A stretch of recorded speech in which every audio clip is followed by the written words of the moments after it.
So I thought I would share something a little different with you other than a recipe. Last year I started an audio podcast called the Pittsburgh Dish. You can actually find that here on YouTube over at the Pittsburgh Dish or on any podcast app. But I haven't done a lot of video until recently. Here is a video of me and my friend Ryan Peters of Peters Pasta. Hope you enjoy it. Thank you so much for coming over and for being on the show. Of course. Would you introduce yourself to our listeners and what you have going on right now in the world of food? Yeah, so my name is Ryan Peters. Most everyone on the internet knows me as Peters Pasta. I'm a former chef turned content creator that's just kind of found my lane in this world of sharing my passion for pasta with the world, and being able to do that in a unique way, in a way that's kind of just, built this brand for myself that, even 5 years ago, I never thought was possible. So just allowed me to do, a lot of cool different things around the country. And, but it all kind of comes back to pasta, which is where I wanted it to be. Yeah, it's at the core. Yeah. All right, Ryan, that was a great introduction. I do just want to say for any of our listeners out there that are slightly in the dark about you, Yeah. almost 8 million people follow you Yeah, across it's all of your crazy. socials. I have told you this face to face before. I don't understand. Yeah. I don't understand. I mean, I love it for you. I love it so much. But the main action in your video is you're making usually egg yolk pasta. Yep. And I had another side question. Where do all the whites go? Yeah, so I eat a lot of egg whites. I've got a chest freezer in my studio. It's just little pint containers full of egg whites. Yeah. Yeah. And across the socials, I think it's like 5 million on TikTok. Yep. Like 2.5 million on YouTube. I mean, the rest everywhere else. You're getting close to 800,000 on Instagram right now. Yep. It was like the bit of research I did. Yeah, I love it. But I think it's such an interesting story because you were a little bored, right, during COVID, that things were locked down. Is that when you started doing these videos? So it happened right before the pandemic began. I was working in restaurants, and I'd always been really, really good at documenting everything I did as a chef, whether that be through, little journal notebook that I had at work, or photos or videos or whatever it was. I just love to document what I did, even just to post on Instagram and get, 50 likes. You know what I mean? I wasn't doing it for that. So I kind of had this backlog of content that I didn't realize was content. This was summer of 2019. And my younger brother was out here visiting my wife and I, and all he was talking about was TikTok. Oh, I had never heard of it, but I'm starting to now hear about it a lot at that point. Yeah. So I was like, oh, that's interesting. So I decided to download it, and I posted my first video ever on TikTok, at least. It was a 6-second clip of me making cavatelli on a gnocchi board. And that video got 500,000 views overnight. That's crazy. And that's just kind of where it all began. And it's snowballed into where we're at today. Oh, gosh. Yeah. And we should probably take a step back, but I do want to talk more about your social climb in the creator space. You have been a professional chef for years. Yeah. You went to IUP, Indiana University of Pennsylvania. Yep, in Punxsutawney, home of Groundhog's Day. Did you grow up in the local area? No, so I grew up in Reading, Pennsylvania. Okay. About an hour outside of Philadelphia. And from a very, very young age, all I ever wanted to do was be a chef. Yeah. Not really sure where that came from. But, knew from a young age it's what I wanted to do. So I worked in restaurants in high school, went to a VOTEC school, and then went to IUP for their 1-year culinary program. And then just started working out kind of all over the country in different restaurants and clubs and resorts and things. So you took a long stint down in Florida, right? Yep. I went down to the Ocean Reef Club in Key Largo. It's the #1 private club in the country. Worked there for 1 season on my externship, left, came to Pittsburgh for the first time actually, and then ended up going back there for about 4 years, working as a banquet chef down there. Okay. And then there was some Sunday evening in, I think it was 2017, I was having dinner outside on the seats in front of Taco downtown.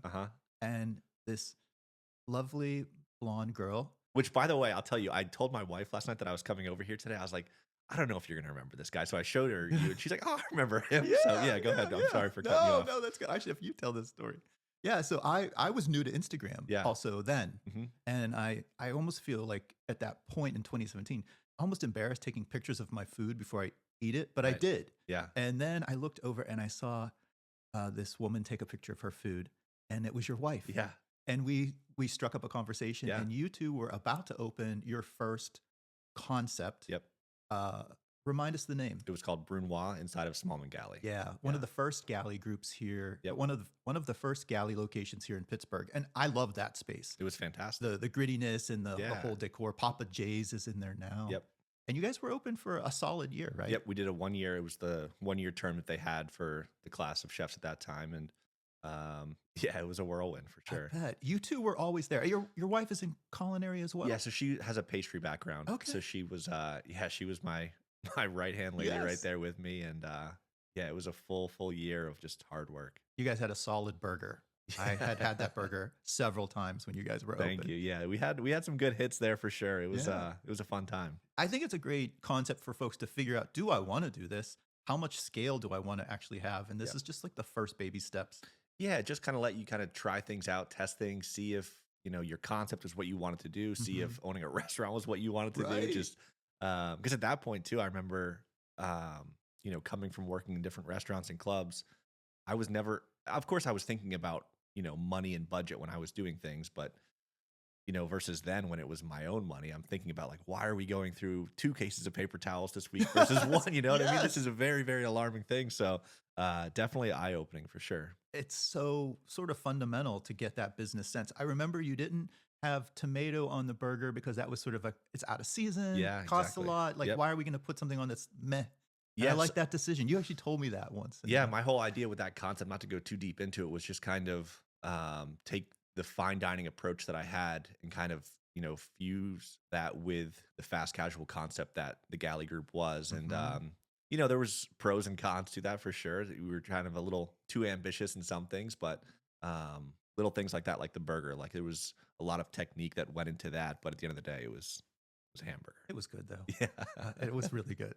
I do miss that place overall, yeah. and oh, well, we'll move on. R.I.P. So you jump around a little bit, even locally in Pittsburgh. I know you did some work over at Ironborn, Mhm. Fish Nor Fowl, Yep, that's right. and then I don't know if I'm missing, fill in the patches here. So then That this was the one- most recent. I worked my first time in Pittsburgh. I worked at Salt of the Earth. That's right. That was the first job I ever had in the city. Mhm. At that time, I wasn't familiar with Pittsburgh at all. It was my first time here, and I just Googled best restaurant in the city, and that was it. So Was I it at the applied time? and kind of worked my way up there. But then, yeah, Salt of the Earth, the Deschamps Restaurant Group, Ironborn.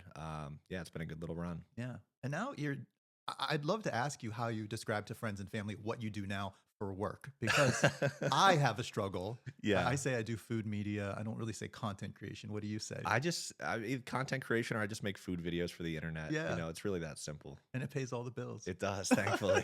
Crazy. Yeah. You have a few other things going on. I mean, you've sort of expanded from just making egg pasta, and I should Mm. never belittle that. It's not just making egg No, pasta. no, it People love is. it. But you have your own podcast. I do. Tell Yeah. us a little bit about that. Yeah. So the Need to Know podcast is something that I started this past summer as really just a way to kind of get out of just having to do these 45, 60-second videos. Mhm. Obviously, I love doing those videos. I'll always do those videos, but I wanted a way to kind of have longer conversations. And also, with that said, um, over the past 5 years of doing this, I've been fortunate enough to meet and connect with some really, really incredible people that Mhm. a lot of I really consider really great friends now. And um, I wanted a way to kind of bring all those people together. And at the end of the day, I found that the one thing that connects everyone, whether they're an athlete or a CEO, another creator, a celebrity, or whatever background they come from, everybody connects with food. Yes. And especially even more so pasta. Everybody loves pasta. Everybody loves pasta. Yeah. So it was a way for me to kind of bring all those things together, bring these connections I made, bring my love for pasta, love for just having conversation, and bring that together with a plate of pasta. So it's been fun. We're about 8 episodes in right now, and just having fun with it.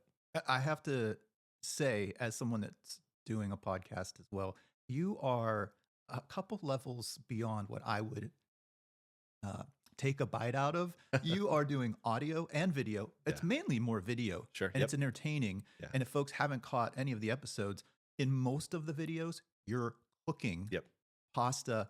You're cooking a dish from scratch. Yeah. And sometimes you don't even know what you're going to cook for them now. Yeah. It was definitely a challenge, and it was definitely a big undertaking, but I knew I had a vision for what I wanted when I launched it. And there's a reason why, like, I mean, I'm sure some people have wondered why we've only put out the amount of episodes that we have. And it's really just come down to being able to facilitate with the guests that we're going after. Right.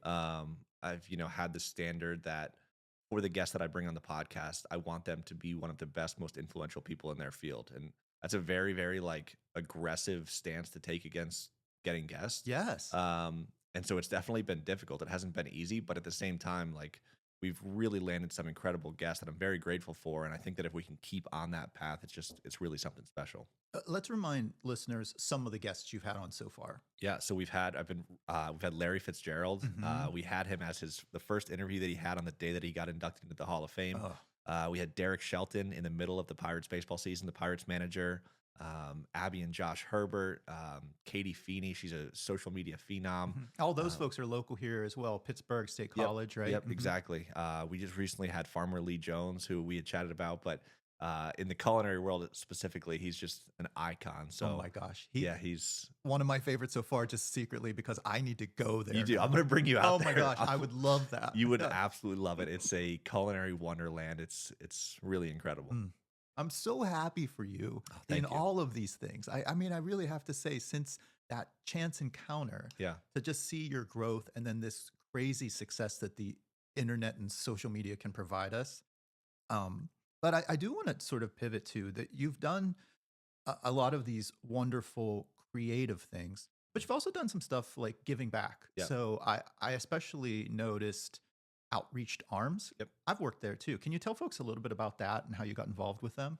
Yeah, so it's going to be a long way to get to that answer, but I have to give the context to it. So in January of last year, so in my studio at home where I film all my videos, I have a refrigerator that's sole purpose is just to keep eggs. So I go through so many eggs that I need one just for eggs. So January of last year, I, for some reason, only had 1 dozen eggs in that fridge. And I was like, what am I going to do? I need to make a video with this. So I decided to make a video with 1 egg yolk, and I would spin the voiceover as I'm going to double it every day and whatever. See where it goes. Not thinking how fast that would compound. The math nerds out there were like, oh, this is going to get good. Yeah, I'm good at pasta. I'm not good at math. Me neither. So I did that one. The video went insanely viral.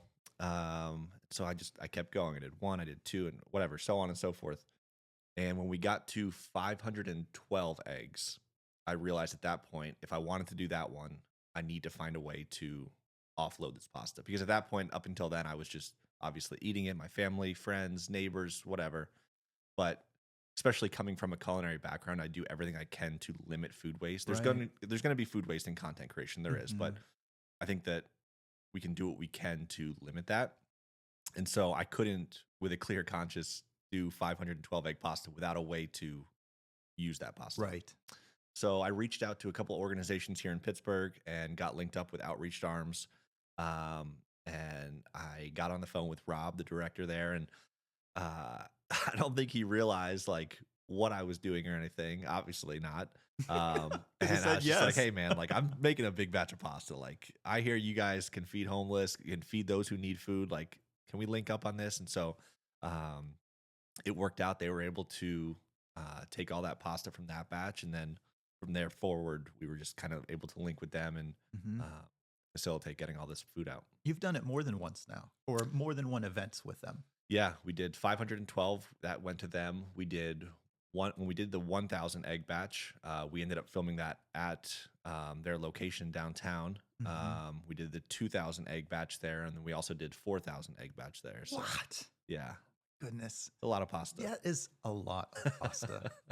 Wow. And you end up linking up with Mr. Beast for some ungodly amount of eggs, right? Yeah, that one was wild. After we did the 4,000, I mean, actually, after we did 1,000, I told everybody, my videographers, everybody, like, hey, we're done. Yeah. I can't do anymore. Everyone sees the 45-second video, but they don't realize the amount of work that like goes into that. It's No, it's crazy. painstakingly hard work. I have to just tell you as a side note, when I make something like pastry cream Mm, and I'm dealing with a bunch of eggs, I yeah. kind of get a little wheezy after a Yeah. while. So I don't know how you do it. Yeah. Yeah. I've built it up now. So I told everybody we were done. And then after we did 4,000, again, I told everybody we're done. But I joked with my team. I was like, unless Mr. Beast reaches out, Yes. biggest creator in the world, like that's, you know, the only way it's possible. And sure enough, we posted that video, and 2 days later, they reached out and said, "Hey, like, we want to do it, but we Yeah. want to round up to 10,000 eggs. Like, are you interested?" And I was like, "Yeah, of course." Like, Wow. um, so yeah. Then again, of course, we made this giant 10,000 egg pasta video, and then we're able to feed thousands of people with that food. So Wow. just really, really incredible. Where did you shoot this big one with So Mr. that we Beast? went down to his headquarters in Greenville, North Carolina. Yes. Okay. We were there for about a week or so. Got linked up with some soup kitchens down there, and just it's a win-win all around. Great Yeah. content, but then also just doing something really, really good. I love it. Yeah, Brian, I want to pivot a little bit too. You've made some great connections with these other like mega creators. yeah, But you also have such a strong connection.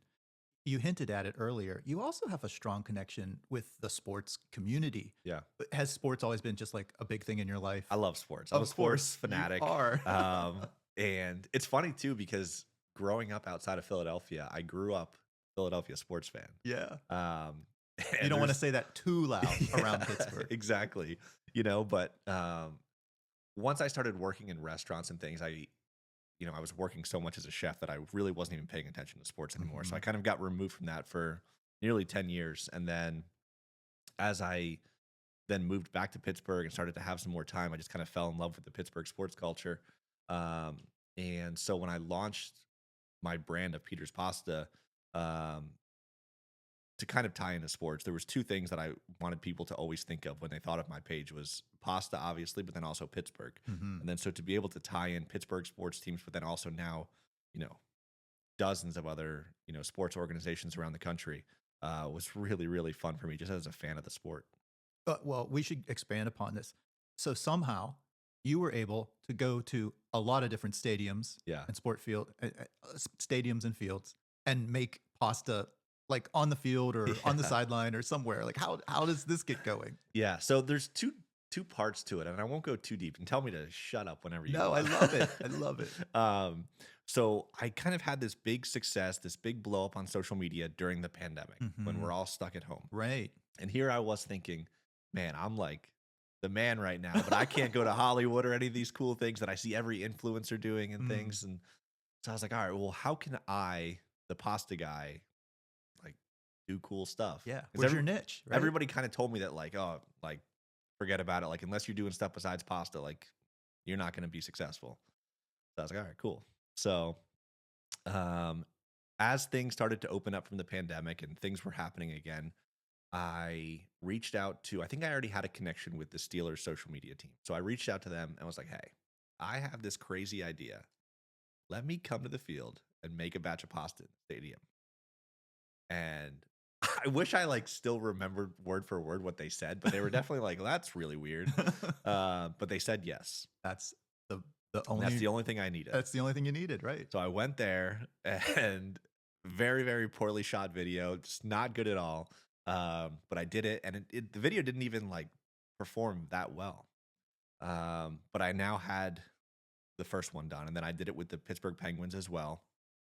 And I was like, all right, that was fun. I enjoyed that. It was kind Yeah. of getting me out of the kitchen per se. Yeah. But you're still doing the thing you love. And Exactly. now you're at places you love. Right. So I looked at that as a way to really turn that into something more than just like a one or two off thing. Mhm. So a couple other teams around the country saw those videos, and I'll never forget the Chicago Bears reached out to me after one of them and was like, hey, like we'd love for you to come out to our preseason fan fest thing, do your thing here. And I was like, all right, cool. Like, how does this work? You pay me? Do you fly me out? And they're like, no, Oh, none of that. I'm no. like, oh man. Oh.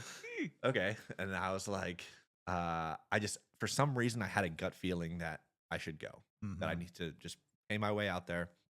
So I remember going upstairs to our bedroom to my wife, and I was like, hey, babe, I'm going to go to Chicago to do a collab with the Bears. And she got all excited. She's like, that's awesome. Like, when are they flying you out? I was like, they're not. I was like, I'm going to drive out there, and I think it's gonna work. So I ended up packing up the car, drove to Chicago, did a collab with the Bears.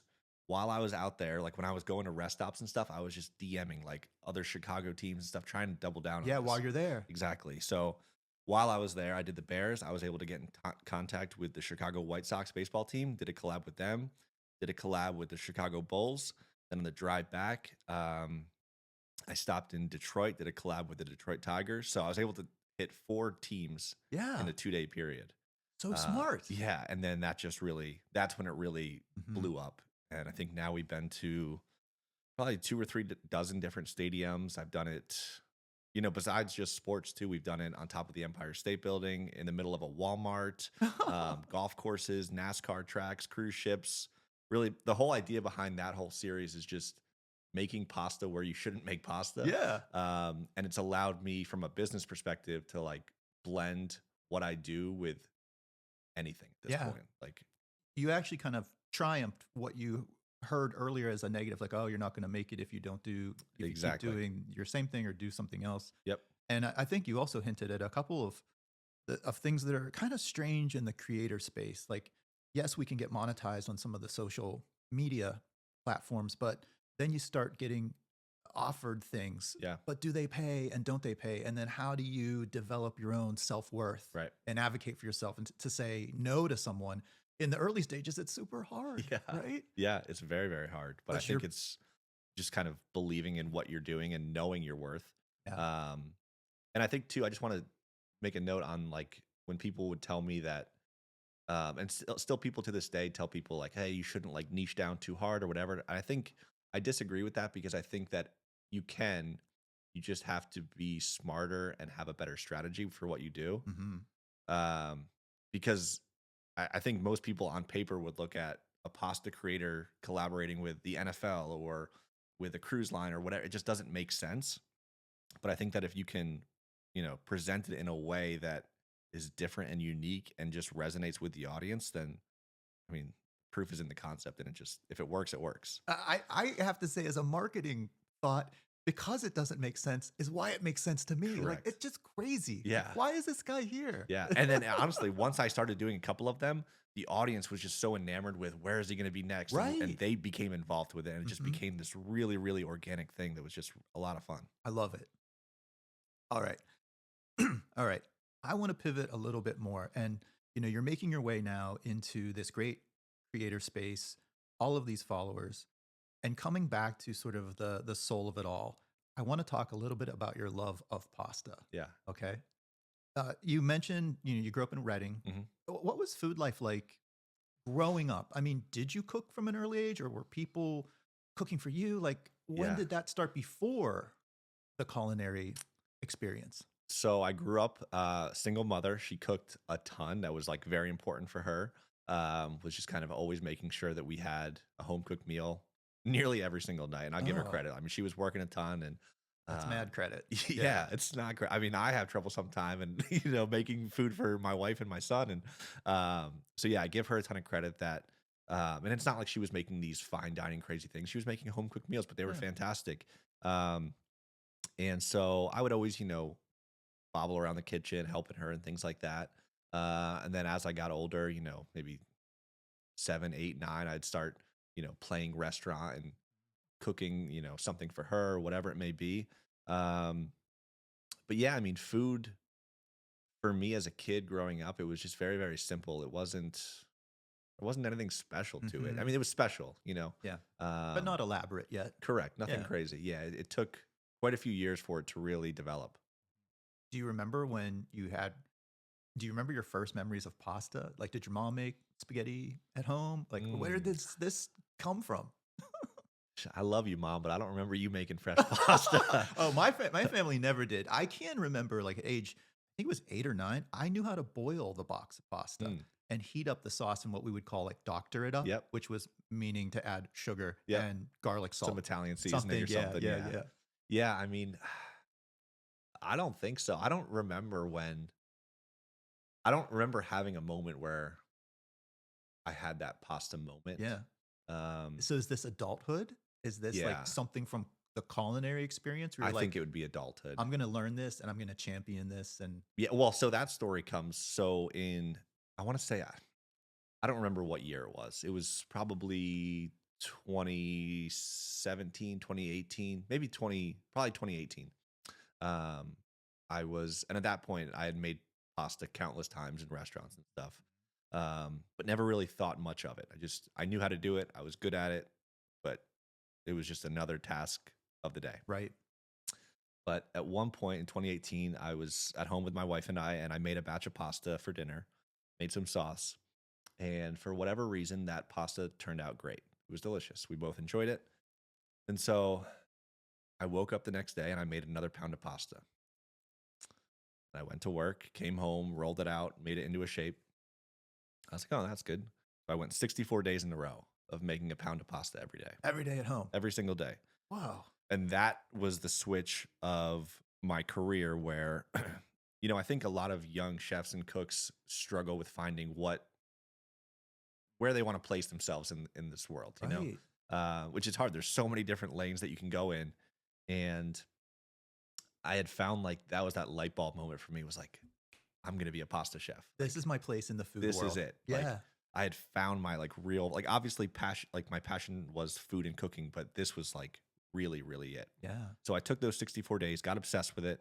And that's when things started shifting. And I was like, all right, I'm going to find, Italian restaurants and pasta focused restaurants to work in. And just really kind of fell in love with the art and craft of pasta making. Because I think that so many people, when they think of it or when they make it, it's just, flour and eggs or flour and water. It's this very simple thing that yeah, on paper it's simple, but it really is very, very deep and very, very complex that I fell in love with. Usually when it's the fewer ingredients, it has to be like technique and love that kind of comes in and actually makes that whole dish shine. So I tell people all the time that like with a pasta dish, people ask me like the key to making really, really great pasta. And I tell them it's to have the best flour and the best eggs you can get, because this isn't, a braised French red wine dish where you can hide behind red wine and butter and aromatics and things. Like, pasta is simple, and you have to have great ingredients and great technique. And like you said, it's hard to mess up, or I'm sorry, it's easy to mess up. easy to mess up. Yeah. It's hard to really nail. It's hard to perfect it. Exactly. Yeah. I'm going to do a little pickup line. Cool. Okay. So if pasta wasn't in the childhood cooking, when do you think it first started as a big love? I'm gonna just Cool. put Love it. that Yep. somewhere else. That was great, man. I love that story. Yeah. All right, I'm going to move us forward. Okay, Ryan. So I think I'm going to move us forward a little bit. So you have a lot still going on right now. Yeah. But I would love to ask, we've just turned into a new year, 2025. What's on the horizon for you? What's ahead? Any new goals? Any new events or projects coming up? Man, there's a ton. I think it's hard for me to like put out actual goals. Sounds weird to say, but I don't do it either. I just want to keep doing. that's the Yeah. thing is for me is like I just want to keep like progressing and keep getting better and keep Mhm. pushing out more. And so I think the goal is just that, is to keep growing the brand Mhm. in a lot of different ways. It's not just content. That's the podcast. That's long form content. That's products that can be on the shelves or whatever it may be, cookbooks. Mm. I think there's a lot of different ways. I've been doing this now for almost 6 years. And yet I still feel like I'm just getting started. Yeah. So I feel like there's still so much I can do. So yeah, I think that really though, in the next 12 months, I just expect a lot of growth from all aspects of the business, not just the content that everyone sees forward facing. That there's just kind of always stuff going on in the background. To keep things growing. I love it. Yeah. So we will see more need to know podcast episodes. Yep. We will still see some more pasta making videos, maybe with some sauce. Yep. I just noticed one Oh yeah, and it looked really good. it was fantastic. So good. Ryan, if there is someone out there under a rock that's not following you right now, could you remind us all of your social handles or your website? Yep. It's just, if you search Peter's Pasta anywhere, That's the best way to find it. Instagram is the only one that's the curveball. It's Ryan Peters PGH. But even still, I have made it now that on Instagram, if you search Peters Pasta, I'm the first one that comes up. So Peters Pasta everywhere is the best way to find me. And the Need to Know podcast has its own handle on Correct. Instagram, is Yep. right? Yeah, need to. It's I don't even I know have my it. own I handle. have it. I did slight research. I That's did why I 5 need minutes you. of like So, and the Need to Know podcast's handle is Need to Know Podcast. And the word need is like kneading dough. Eating dough, correct. That's Yep. right. Yeah, little play on words. I love it. Ryan, we're coming to the end of our time. I always have an ending question for our Ooh. guests. The name of the show is the Pittsburgh Dish. Yeah. What's the best dish you've eaten this past week?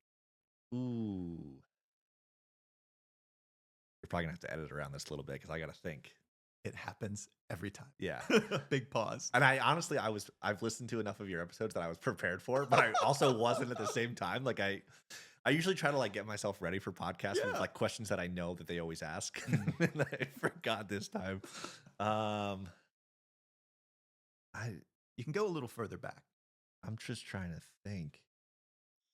and it can be something you made too.